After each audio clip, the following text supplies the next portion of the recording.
Oui, oui. Est-ce que vous voyez mon écran ou pas? On voit très bien ton écran, merci. Très bien. Vas-y, c'est à toi. C'est bon, je suis en agenda. Oui, bonjour à tous. Donc, moi, je m'appelle Guillaume, je suis cardiologue en greffe à la Pitié. Merci beaucoup pour l'invitation de parler de rejet humoral. Et puis, comme vous allez voir, c'est volontairement une présentation beaucoup plus clinique que j'ai faite. Et peut-être que ça ne convenait pas exactement, mais vous me direz au moment des questions. Alors, voilà, juste pour refixer quelques petits chiffres importants en transplantation cardiaque, hein. Maintenant, c'est plus de 6000 transplantations cardiaques par an dans le monde. La pénurie qui est à peu près toujours la même, à peu près dans tous les pays, qui est globalement de deux receveurs, enfin de deux candidats pour un greffon. Une survie qui est de 85% à un an selon les données internationales et une survie médiane qui dépasse désormais 12-13 ans. Donc vraiment des résultats qui continuent à s'améliorer et qui sont toujours perfectibles mais qui sont quand même globalement satisfaisants. Alors, de quoi meurent nos patients transplantés cardiaques? Ben, ils meurent avant tout de complications de l'immunosuppression, hein. Ce sont les lignes bleu clair que vous avez et les lignes violettes pour infection et cancer qui, lorsqu'on les combine, restent la première cause de décès de nos patients transplantés cardiaques. Mais vous allez voir que derrière suit de près un mélange de pathologies spécifiques du greffon qui inclut la coronaropathie du greffon, la cave, le trait rouge, le rejet d'allogreffe, le trait brun que vous voyez et qui tente à diminuer avec le temps, et puis des défaillances du greffon, alors qu'ils sont de façon très, dans les cas très précoces, vraiment des dysfonctions primaires du greffon, un greffon qui ne repart pas avec la greffe. Mais plus on s'éloigne, plus on est sur des dysfonctions chroniques. Et tout ça, ce qui fait le lit des dysfonctions chroniques, ce qui fait le lit de la coronaropathie du greffon, eh ben, c'est le rejet d'allogreffe et en particulier le rejet humoral qui reste une problématique importante, pas facile à diagnostiquer et pas facile à traiter, on va le revoir. Je voulais également vous faire quelques rappels sur le rejet d'allogreffe en transplantation cardiaque pour vous dire que c'est le plus souvent infraclinique, hein. C'est-à-dire qu'on va faire des biopsies systématiques, ce sont des biopsies protocolaires, on tombe sur du rejet et on le traite ou on ne le traite pas, mais c'est le plus souvent infraclinique. La symptomatologie, elle est souvent atypique. Classiquement, ce sont des signes d'insuffisance cardiaque, mais pas que. On peut avoir des palpitations pardon, de façon exceptionnelle, on peut avoir de la fièvre inexpliquée. Et en tout cas, ce qui est sûr, c'est que la présence de dysfonction du greffon est toujours un critère de gravité. Et notre objectif en transplantation cardiaque sera toujours de faire le diagnostic du rejet avant qu'il y ait une dysfonction, a fortiori une dysfonction sévère du greffon. On va voir l'impact pronostique que ça dans le rejet humoral. Jusqu'à il n'y a pas très très longtemps, on n'avait pas de biomarqueurs non invasifs sensibles et validés du rejet qui faisait qu'on continue à faire des biopsies protocolaires systématiques pour dépister le rejet à un stade infraclinique parce qu'on sait que quand on le traite à ce stade-là, c'est quand même de meilleurs pronostics. La physiopathologie du rejet humoral, je vais vraiment passer dessus de façon assez sommaire. J'en suis désolé si jamais l'objectif était vraiment d'aller dans le détail. L'idée du rejet humoral, c'est que d'une façon ou d'une autre, votre système, enfin le système immunitaire du receveur, va fabriquer des anticorps, le plus souvent des anticorps anti-HLA, qui vont être dirigés spécifiquement contre le système HLA du donneur. Il n'y a pas que ça, hein. Tout à l'heure, Alice nous a présenté le missing self, qui est un vrai pourvoyeur probable en transplantation cardiaque de rejet humoral, certains en transplantation rénale, mais il n'y a pas de raison qu'il n'y ait pas de missing self dans nos rejets humoraux en transplantation cardiaque. Mais si jamais on reste simple, ce sont des anticorps anti-HLA qui vont être fabriqués par le système immunitaire du receveur, dirigés spécifiquement contre le donneur. Comme Alice vous le disait, le gros du travail se fait dans les organes lymphoïdes secondaires avec une interaction lymphocyte T, lymphocyte B qui est primordiale pour aller sélectionner, maturer et différencier la cellule B en plasmocyte qui, elle, va sécréter les anticorps qui vont être dirigés contre le greffon. Sur ce schéma très simplifié, les anticorps, vous voyez, vont venir se fixer sur l'endothélium coronaire, qui est l'interface entre le donneur et le receveur, et va globalement avoir deux types d'effets délétères, qui vont pouvoir entraîner deux types de lésions, des effets très aigus, des lésions aiguës avec probablement beaucoup de dysfonction du greffon dans ce contexte-là, qui passent par l'activation du complément, et puis des effets plus indolents, avec entre autres de la DCC, donc de la cytotoxicité cellulaire dépendante des anticorps, avec de nouveau ces cellules NK dont on vous parlait juste avant, et probablement le lit du rejet infraclinique chronique, et pourquoi pas pourvoyeur de cave, en tout cas les études expérimentales le suggèrent. Là, c'est la version un petit peu plus jolie, mais plus difficile à comprendre, dont je vous recommande la lecture, une revue dans le New England sur le rejet humoral dans toutes les transplantations d'organes solides fait par Alex Loupi et Carmen Le Faucheur, deux collègues parisiens en transplantation rénale. Et je vous recommande vivement la lecture parce que l'article est vraiment très clair et fait une synthèse complète de la physiopathologie du diagnostic et du traitement. Alors, en anatomopathologie, ça ressemble à quoi? Donc, effectivement, hein, pour faire diagnostic du rejet en transplantation cardiaque, on fait des biopsies endomyocardiques, à la fois des biopsies endomyocardiques protocolaires. Le patient se plaint de rien, mais on sait que la première année en particulier est à risque de rejet, donc on va faire des biopsies. Au contraire, des biopsies pour cause. Le patient a des signes de rejet, de l'insuffisance cardiaque, et on va aller faire le prélèvement. Donc ça, ce sont des biopsies endomyocardiques. En haut à gauche, en A, ce sont des biopsies qui sont strictement normales, sans rejet. Et toutes les autres, ça va être des signes de rejet humoraux, d'autant plus importants qu'on va aller du B vers le C vers le D. Et donc en D, ce que vous avez, c'est vraiment un rejet humoral extrêmement important avec le signe anatomopathologique, ça va être des cellules d'inflammation, des cellules mononucléées de l'inflammation qui vont être dans les petits vaisseaux, dans la microcirculation coronaire. Et vous voyez ici cet aspect que les anglo-saxons appellent le busy pattern, l'embouteillage dans la microcirculation coronaire. Vous voyez en fait des petits points bleus partout qui correspondent à cette infiltration cellulaire, à cet infiltrat inflammatoire. Il y a une classification anatomopathologique du rejet humoral, qui est une classification internationale, qui va de 0 à 3, comme souvent dans les classifications. 0, il n'y a rien du tout. 3, c'est la catastrophe catastrophique qu'on ne voit quasiment jamais. Hein. Moi, j'en ai vu un il y a 7 ans, et puis c'est tout, donc c'est vraiment extrêmement rare. Juste un petit détail, le PMR, P c'est pour pathologique, pour l'anapath, et AMR c'est pour antibody mediated rejection, qui est rejet humoral ou rejet médié par anticorps en anglais. Et donc, le gros du rejet moral qu'on va voir, en fait, ce sont les PMR1. Avec le PMR1H+, ce sont les signes histologiques que je viens de vous montrer, de l'inflammation microvasculaire, et le PMR1I+, qui eux vont être le plus souvent du marquage C4D, donc des marqueurs locaux d'activation du complément dans les capillaires. Et lorsque vous avez le PMR1H+, et le PMR1I+, ben, ça fait le PMR2, hein, 1 plus 1, ça fait 2. Une petite particularité de la transplantation cardiaque par rapport aux autres transplantations d'organes solides, en particulier le rein et le poumon, le diagnostic, encore à l'heure actuelle, ça devrait changer très prochainement, mais le diagnostic est encore basé exclusivement sur l'anatomopathologie. On ne prend pas en compte la quantification des anticorps, on ne prend pas en compte la fonction du greffon. Le diagnostic, il est exclusivement anatomopathologique. Quelles conséquences pour ce rejet humoral? Eh ben, on va avoir des dysfonctions aiguës du greffon, de l'insuffisance cardiaque, du choc cardiogénique parfois. On peut avoir de la dysfonction chronique avec ces greffons qui deviennent restrictifs à distance de la transplantation et la coronaropathie du greffon. Mais en tout cas, ce que je voulais vous dire, c'est que quel que soit le stade du rejet humoral, il y a des études qui nous montrent qu'au moins à l'échelle de la population, faire du rejet humoral, c'est associé à une morbidité, voire à une mortalité. Effectivement, il y a plusieurs articles qui démontrent que même au stade infraclinique, on fait une biopsie, le patient se plaint de rien, on fait une biopsie et bam, on tombe sur du rejet humoral. Eh bien, même à ce moment-là, ce rejet humoral est associé à une augmentation de l'incidence de la coronaropathie du greffon et au risque de mortalité cardiovasculaire. Et à chaque fois qu'on va rajouter une couche de gravité supplémentaire, ben, le pronostic il sera un petit peu moins bon. Là, ce sont des collègues de New York qui nous montrent que quand on fait du rejet humoral au-delà de la première année avec une dysfonction du greffon ou des signes d'insuffisance cardiaque, eh bien, on est à 40% de mortalité dans l'année qui suit le diagnostic du rejet d'allogreffe.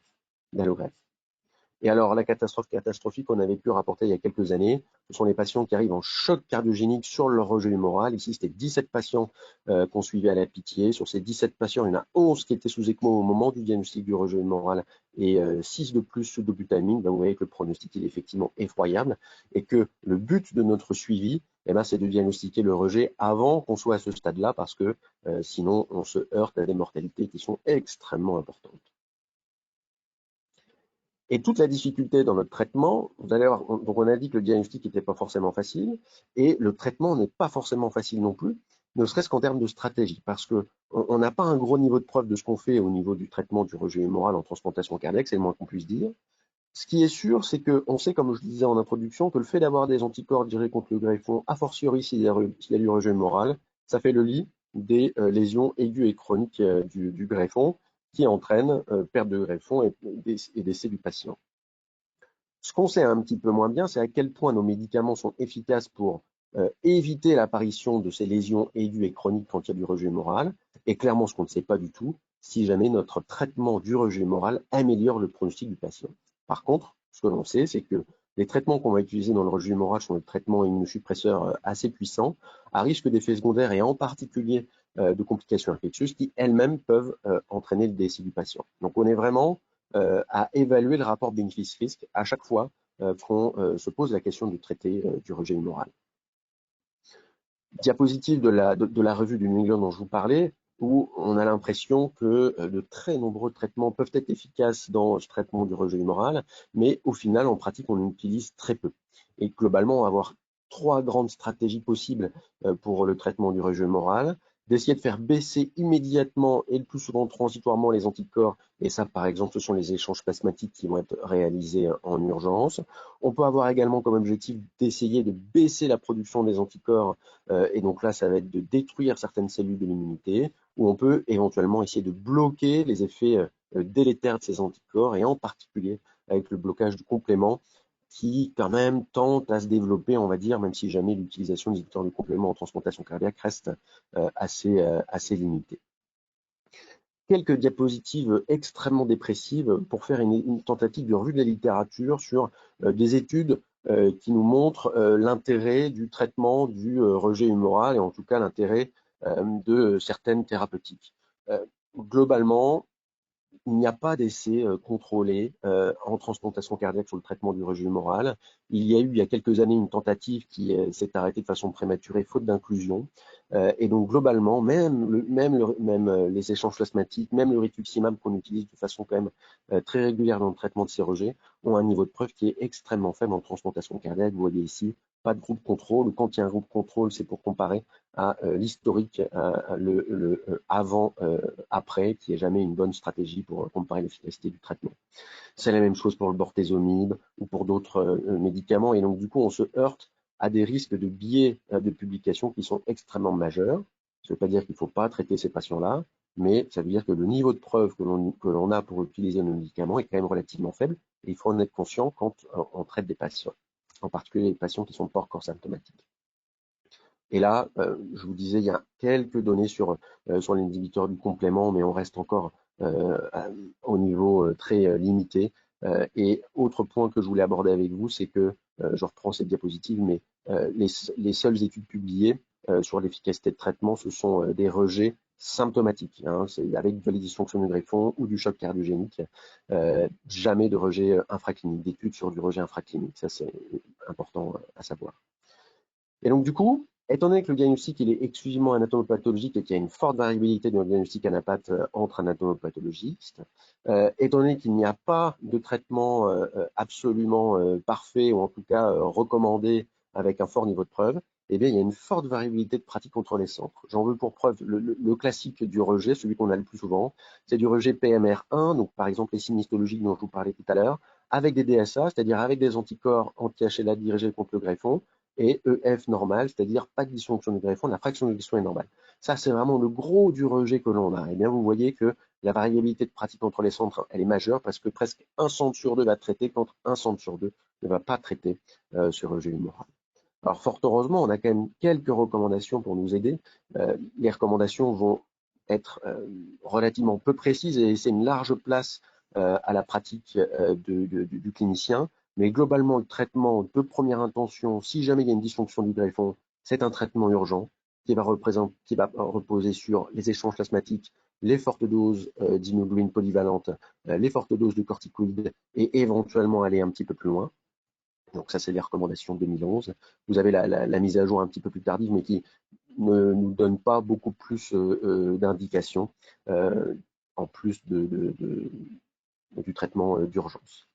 Les dernières recommandations 2021, elles ouvrent quand même la porte, en plus de la première ligne de traitement qui est toujours EP-IVIG corticoïde, à d'autres molécules et en particulier aux inhibiteurs du complément qui ont probablement une place majeure à jouer chez nos patients symptomatiques qui ont une dysfonction du greffon dans un contexte de rejet humoral.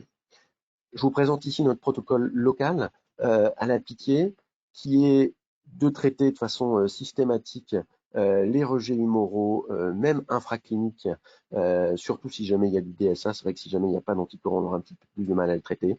Mais globalement, on traite avec bolus de corticoïdes, on fait des échanges plasmatiques dont on va adapter la durée en fonction du taux basal des anticorps et des immunoglobulines polyvalentes à forte dose. On majore l'immunosuppression basale et on contrôle la biopsie à l'anticorps. Si jamais il y a une dysfonction du greffon, En plus de ce qu'on fait là, eh ben, on va être un petit peu plus agressif. En particulier, nous, on utilise facilement du rituximab, bien que le niveau de preuve soit faible, même en transplantation anale, mais c'est ce qu'on fait à ce moment-là. Et on va surveiller de très près la coronariopathie du greffon parce qu'on sait que du rejet humoral avec une dysfonction, ça fait vraiment le lit de la coronariopathie du greffon. Il faut qu'on le traite, qu'on le dépiste de façon précoce. Et on a vu par expérience des cas fulminants, des patients qui détruisent leur coronaire en quelques mois dans les suites d'un rejet humoral. Et puis, de façon beaucoup plus rare, fort heureusement, mais on a du rejet humoral avec des dysfonctions sévères du greffon. Et dans ces cas-là, on est beaucoup plus agressif. On va généralement proposer de la thymo, même si jamais on tacle plus le lymphocyte T que le lymphocyte B avec la thymo. On a vu qu'il y avait un vrai rationnel d'interaction lymphocyte T, lymphocyte B dans le rejet humoral. Et puis surtout, maintenant, ce qu'on utilise, j'ai envie de dire de façon systématique, dans les rejets humoraux avec des dysfonctions importantes du greffon, c'est des inhibiteurs du complément. Il y a une RTU du bérinaire qui nous permet d'utiliser chez ces cas rares mais graves de patients qui gardent une dysfonction du greffon malgré le traitement initial, EP, IVIG, corticoïdes. Et ces patients-là, on leur donne du bérinaire. Et je pense que c'est une bonne chose pour eux, même si jamais le niveau de preuve, une fois de plus, est encore limité. Il y a plein de choses sur lesquelles il faudrait qu'on s'améliore dans le rejet humoral en transplantation cardiaque, mais j'ai envie de vous dire que si jamais on s'intéresse au rejet humoral au stade infraclinique, là où il faut qu'on s'améliore, c'est sur la qualité de notre diagnostic et la reproductibilité du diagnostic et sur la stratification du risque. Parce que clairement, les centres comme nous qui traitent tous les rejets humoraux, eh ben, dans le lot, il y a des patients qui bénéficient du traitement, mais il y a également des patients qui vont avoir les complications de l'intensification du traitement immunosuppresseur. À l'inverse, les centres qui ne traitent pas les rejets humoraux infracliniques, eh ben certes, il n'y aura pas les complications d'immunosuppression. Par contre, il y a de façon certaine des patients qui vont évoluer et qui vont présenter des complications de leur rejet humoral, en particulier coronariopathie du greffon. À l'inverse, chez les patients qui sont symptomatiques a fortiori, si jamais il y a une dysfonction sévère du greffon, là, l'amélioration dans le diagnostic, c'est toujours le cas. Par contre, la stratification pronostique, on en a besoin, on n'en a pas besoin. On a dit que c'était entre 40 et 80% de ces patients qui allaient décéder dans l'année qui suit le diagnostic du rejet. Et donc, clairement, ce dont on a besoin, ce sont des traitements efficaces avec de la frappe chirurgicale, entre guillemets, ce qui n'est pas facile du tout dans le rejet humoral. Et je pense une fois de plus que les inhibiteurs du complément ont toute leur place à partir du moment où il y a une dysfonction du greffon dans le rejet humoral. Dans les points quand même d'espoir, d'amélioration dans les années à venir, j'en vois deux.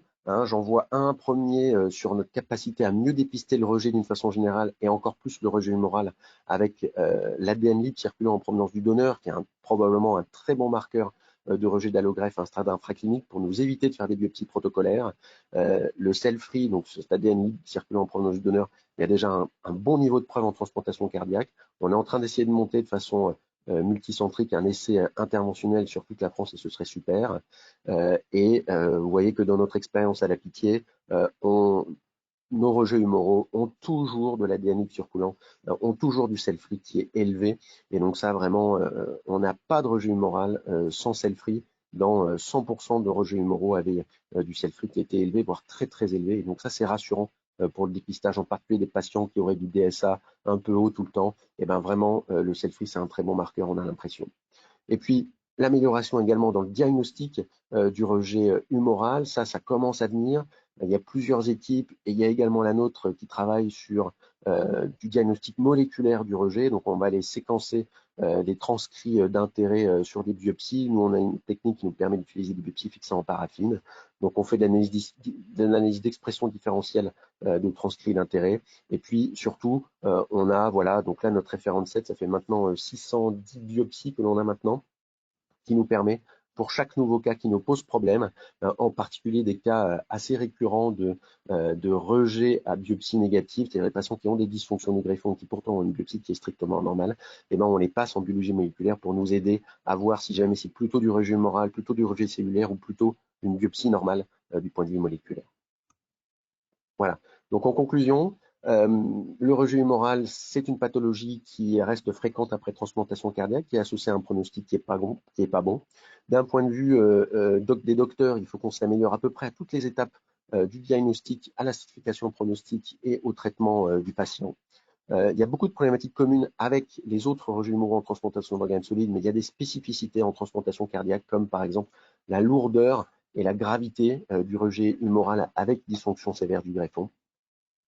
On n'a pas beaucoup de niveaux de preuve, il faut bien le dire, dans l'utilisation des traitements, mais ça ne veut pas dire qu'il ne faut pas les utiliser. Et clairement, on a besoin de thérapies un petit peu plus ciblées pour le traitement du rejet humoral. Non seulement de mieux sélectionner les patients asymptomatiques qu'il faut traiter, et également de mieux cibler les voies physiopathologiques responsables du rejet humoral. Voilà, je vous remercie beaucoup pour votre attention. Et je vais essayer d'arrêter là. Merci beaucoup, Guillaume. Vraiment, ça reflète vraiment parfaitement ce qu'on vit tous les jours. Tu as bien mis en évidence la marche énorme qu'il peut y avoir entre notre connaissance des mécanismes qui sont de plus en plus fins et puis l'absence de diagnostic avec des marqueurs suffisamment spécifiques et sensibles pour mettre après en marche un traitement qui est quand même, comme tu le disais, pas anodin. Donc, c'est vrai que tu disais qu'il y a eu un putsch des anapathes en 2005 où on nous a dit, ben voilà, maintenant le diagnostic de rejet humoral, c'est de l'anapathe. Quand il y en a, c'est que c'est du rejet humoral. Quand il n'y en a pas, c'est pas du rejet humoral. Et ça, alors qu'on fonctionnait avec notre triade dysfonction du greffon, anticorps anti-HLA et anapathe, on s'est retrouvé pas très à l'aise justement parce que c'est très bien que des fois on suspecte des rejets humoraux avec une anapathe qui est négative et d'un autre côté on a des anapathes qui peuvent être positifs sans aucune mauvaise évolution sur le plan clinique. Donc vraiment il y a du boulot à faire et on compte sur vous parce que ce que tu montrais là dans les dernières techniques qui sont développées par ton équipe nous donnent quand même pas mal d'espoir. Je sais que tu es impliqué, très impliqué dans les différentes réunions de Banff. Qu'est-ce qui se prépare là, puisque tu disais qu'on va abandonner ce diagnostic uniquement lié à l'anapathe? Qu'est-ce qui se prépare? Tu as déjà une idée? Alors, pas du tout côté Banff, c'était plus côté conférence à laquelle tu étais l'année dernière sur le diagnostic de rejet moral, où mon sentiment c'est qu'il y avait quand même que les cliniciens avaient envie d'introduire un peu plus que de la napate pure, parce que je suis tout à fait d'accord avec toi qu'une définition exclusivement anatomopathologique, elle est trop limitée. Il y a des faux positifs, il y a des faux négatifs, il y a des faux positifs fréquents précocement après transplantation cardiaque sur de l'inflammation aspécifique sur l'ischémie-perfusion, traiter un rejet humoral alors qu'on n'est pas capable de doser les anticorps ou de les mettre en évidence, ça me paraît toujours un petit peu étonnant, en tout cas chez un patient asymptomatique. Non, je n'ai pas la réponse parfaite à ta question. C'est vrai que ça nous allait bien la classification ancienne avec du DSA, avec de la fonction du greffon. Et finalement, quand on avait 2 sur 3, on se disait que c'était du rejet humoral. Maintenant, c'est devenu un petit peu plus compliqué. Et j'espère effectivement que la biomol, hein, alors il y a d'autres équipes qui travaillent dessus, qui font en particulier du pangénomique. Nous, on a sélectionné de la signature restreinte. Mais je pense que ça peut véritablement nous aider. Alors, pas à remplacer l'anapathe, mais à obtenir un diagnostic un petit peu plus précis, quoi, en combinant les deux. Karine? Ah oui, alors moi j'avais une question par rapport au self-free, qui nous donne vraiment très envie et beaucoup d'espoir pour nous aider dans le diagnostic des rejets. Mais avec le self-free, comment différencier? Le self-free doit être aussi augmenté dans des rejets cellulaires. Oui, tout à fait. Là, vraiment, le rôle à l'heure actuelle du selfie, tel qu'il est disponible en pourcentage d'ADN libre, simplement en provenance du donneur, donc le ratio donneur-receveur, effectivement, c'est un marqueur de dépistage du rejet d'allogreffe, qu'il soit cellulaire ou humoral. Nous, dans notre expérience, mais également dans les publications, c'est que dans le rejet humoral, le self-free est extrêmement élevé, beaucoup plus élevé que dans le rejet cellulaire. Et ça se confirme, on a vraiment parfois des taux de 6% de self-free chez des patients qui ont du rejet humoral, du gros rejet humoral, alors que la norme elle est en dessous de 0,2% et que le rejet cellulaire va faire beaucoup moins de selfie, probablement parce qu'il y a moins de souffrance tissulaire dans le rejet cellulaire que dans le rejet humoral. Peut-être que plus tard, avec des améliorations de self-free, avec la taille du self-free, avec son degré de méthylation, etc., il y aura la possibilité d'aller un peu plus finement dans de la physiopathologie, mais vraiment, à l'heure actuelle, l'objectif, c'est un marqueur de dépistage. Et je suis d'accord avec toi, Karine, on ne fait pas de diagnostic de rejet sur du self-free. On fait une biopsie avec un self-free élevé. Voilà, c'est dans ce sens-là. Par contre, je pense que le gros de l'intérêt, c'est pour diminuer les biopsies protocolaires. Je pense que l'étape d'après, ça peut nous aider également sur la stratification pronostique. Je pense au rejet humoral infraclinique, où clairement, du rejet humoral infraclinique sans souffrance tissulaire, on peut vraiment se poser la question de le traiter. De la même façon, de rejet cellulaire infraclinique, je fais partie d'un centre qui traite de façon assez facile des rejets cellulaires de bas grade, du 1R, 1B, avec pas grand-chose, hein, mais un petit bolus de corticoïdes, une majoration d'immunosuppression basale, mais c'est toujours plus d'immunosuppresseurs. Et je pense que ce cell-free, il peut nous aider dans la stratification pronostique et dans la sélection des patients, une fois de plus, du rejet histologique sans souffrance tissulaire visible. Est-ce que vraiment ça justifie un traitement? Je n'ai pas la réponse, mais ça peut être une autre piste d'intérêt du cell-free. Ouais. Mais ça pourrait donc nous aider comme outil pour la stratégie thérapeutique de la prise en charge d'un rejet qui soit donc soit cellulaire ou humoral par rapport aux quantités de cell-free qu'on pourrait donc retrouver et nous aider donc à choisir la stratégie la plus adaptée en fait, c'est ça. Je sais pas, c'est une question. Autant c'est bien démontré maintenant, en particulier avec les publications nord-américaines, que sur le dépistage du rejet, ça fonctionne très bien. Ensuite, pour nous guider vers le rejet, il y a pas de preuve, hein, c'est juste, c'est une question ouverte. Mais c'est vrai que par exemple, nos marqueurs en biopsie, les marqueurs de souffrance en biopsie, ils sont quand même pas très bons, hein. Au moment où on voit de la nécrose myocytaire sur la biopsie, c'est vraiment sur des stades avancés de rejet cellulaire et encore plus pour du rejet humoral. Donc, on a besoin d'un marqueur de souffrance qui pourrait non seulement nous aider à dépister le rejet, mais également à orienter l'invasivité du traitement. Guillaume, si je peux Oui. me permettre une question, tu sais, on avait le test Aloma qui était aussi qui avait un peu le même objectif, c'est-à-dire de réduire les biopsies et puis finalement, je crois que la première publication elle doit avoir au moins 10 ans si ce n'est plus. Il y a un PHRC dont je crois que le PI était Laurent à Lyon qui est en cours enfin, qui arrive à la fin, notamment pour une vision médico-économique et on n'a toujours pas le test Aloma. Comment tu vois les choses, toi, par rapport à l'arrivée de l'Aloma, enfin, en tout cas, de l'arrivée en routine clinique? Est-ce que tu penses qu'on va avoir les mêmes soucis avec le cell-free DNA sur le temps et il faudra faire une analyse médico-économique par rapport à la biopsie pour avoir un remboursement, etc., etc. Alors, je n'ai pas ce sentiment-là. Je pense que ce sera plus simple avec le Selfie qu'avec Allomat, mais peut-être que je me trompe complètement. Pourquoi? Déjà parce que Allomap, c'est un test qui finalement est fait uniquement pour dépister du rejet cellulaire. Et ça ne marche pas. Non seulement ça n'a pas été validé, mais en plus ça ne marche pas dans le dépistage du rejet humoral. Donc déjà, je dirais que quand on a un test qui permet de dépister qu'un seul type de rejet, qui n'est pas celui qui nous embête le plus, voilà. La deuxième chose, c'était le coût de la technique, puisqu'on était sur quelque chose qui est très cher. A priori, même si jamais le remboursement n'est pas encore acté et on ne sait pas combien il se sera remboursé, mais on serait sur de 2 à 3 fois moins cher avec du Selfrix sur de l'Allomap, ce qui rendrait la douloureuse un petit peu moins douloureuse, quoi. Donc c'est quand même, ça rentre en ligne de compte.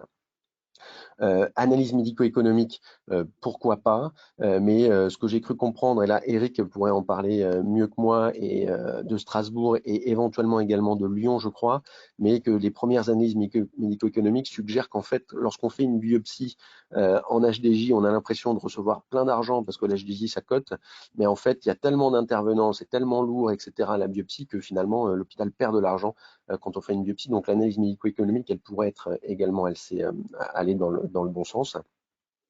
Et puis ensuite, le dernier point, c'est que les pratiques, alors, ont beaucoup changé, hein, probablement trop vite, je ne sais pas, mais ont déjà beaucoup changé en Amérique du Nord, en particulier aux États-Unis, avec plus d'un tiers des centres qui ont complètement arrêté l'idée de faire des biopsies protocolaires au-delà du premier mois en se basant que sur le cell-free. J'ai envie de dire que ça devrait être plus simple. Autre point de simplification, c'est que le Allomap était, le design était fait pour une étude centralisée, donc avec un seul centre européen qui faisait la mesure, alors que l'idée de AlloSeq, Cell-Free DNA, en tout cas une des voies du Cell-Free qui serait disponible, c'est de faire ça sur sur des laboratoires locaux. Et donc, ça simplifie grandement les choses. Et puis, dernier point également à l'encontre d'Allomap, et puis si je suis trop méchant avec Allomap, vous me le dire, mais globalement, moi où je suis rassuré en utilisant un test, c'est quand je sais comment ça fonctionne et pourquoi est-ce que c'est élevé.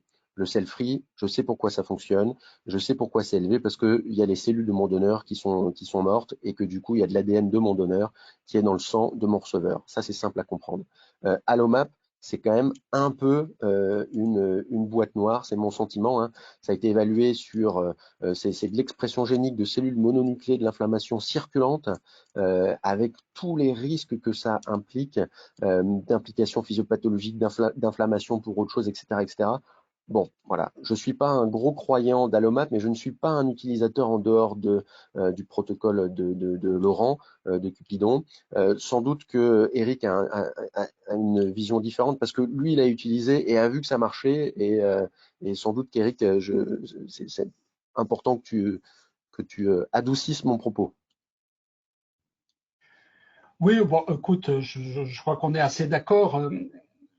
Si on a à choisir maintenant, je pense que le cell-free DNA est certainement plus intéressant pour toutes les raisons que tu as données. Allomap était un pis-aller qui fonctionnait quand même pas si mal, puisqu'on se basait juste sur le critère de prévalence négative de ce test-là. Et donc, quand moi, le résultat du test me disait, bah, tu as 99% de chances de ne pas avoir de rejet, bah, moi, ça me suffisait pour ne pas faire de biopsie. Et sur les presque 3 ans pendant lesquels on a utilisé l'Allomap en routine, on n'a pas eu de couac. On n'a pas, on a eu personne se pointer avec un rejet énorme alors qu'on l'avait pas vu à l'Allomap précédent. Donc on est plutôt satisfait parce que ça a désengorgé notre CatLab et justement ça a permis, sur le plan économique, on va attendre ce que va nous dire Laurent, mais moi j'ai une quasi-certitude qu'on était quasiment d'équerre sur le plan sur le plan du coût, même si c'est vrai que c'est absolument pas remboursé, donc c'était à la charge de l'hôpital. Et c'est vrai que dans le coût de la biopsie, ce qu'on ne prend pas suffisamment en compte, ce sont les complications de la biopsie. Alors la plupart, ce sont des complications qui sont pas graves, qui coûtent rien. Mais il y a également des complications, hein, quand on fait la tamponnade, quand on fait la fuite tricuspide, tout ça, c'est à ajouter au coût de la biopsie et ça chiffre assez rapidement. Merci. Voilà, je pense qu'il y aurait plein d'autres questions. On pourrait continuer pendant 1 heure, hein, tellement on se pose de questions sur le rejet, plus tellement sur le rejet aigu cellulaire, puisque Alice nous a montré que c'était simple, presque. Mais sur le rejet humoral, il y a encore beaucoup de choses à faire. Donc, merci à tous les deux d'avoir fait un topo parfaitement clair, parfaitement carré. Malgré toutes les questions qu'on peut encore se poser. Et puis, je vous dis à bientôt pour de nouvelles aventures. Au revoir et merci. Merci à tous. Merci beaucoup. Au revoir.